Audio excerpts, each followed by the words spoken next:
Het is haast net voor te stellen. 2 miljoen bezoekers voor wat eens een behoorlijk Lieds museum is. Maar van de morgen waard die 2 miljoenste bezoeker toch echt welkom jitten. Nou, in de geschiedenis van het planetarium. De bezoeker aan het planetarium vroeg dus al heel oors als verwachten voor deze vrouw uit Maasdijk. Overrompelend. Maar onder de indruk.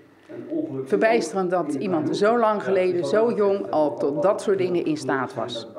De beziekersaantallen van nou verschillen behoorlijk maar die van uit de begintijd. De eerste jaren dat IJsgaard dit opende in 1781 zaten er rond de 100 à 200 bezoekers per jaar. Dat is zo doorgegroeid tot ongeveer zo'n 32.000 zo'n 20 jaar geleden. En met name de laatste 5 jaar zijn we naar de 40.000 doorgeschoten. Zo rond de 45.000, 46.000 mensen elk jaar. Nou, we houden de bezoekcijfers heel goed bij. Dus we zagen deze dag echt dichterbij komen dat de 2 miljoenste daadwerkelijk door de voordeur naar binnen zou stappen. Vrouw Hoeks maakt nou een jaar lang vergees naar het planetarium. Maar er is wel een complicatie. Nou, ongetwijfeld komen we terug, maar gezien de rit zal het niet wekelijks zijn. Maar had ik in de buurt gewoond, had ik hem veelvuldig gaan gebruiken. Alle gedachten komen er al heel lang een prottemeesken oer de vlier, omdat het planetarium als altijd een iepen is.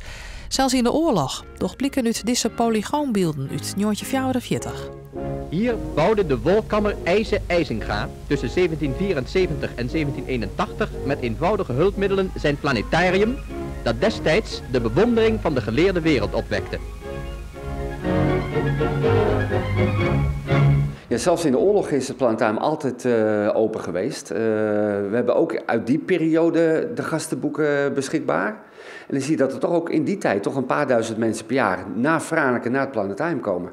En prachtig om in die gastenboeken te zien, we hebben een kleine tentoonstelling nu over, dat op de dag van de bevrijding een bezoeker een hele feestelijke vlag tekent om die hele bijzondere dag te vieren. En waar wit in de oorstand zien hier best zo'n bijzonder moment als de 2,5 miljoenste bezoeker meldt.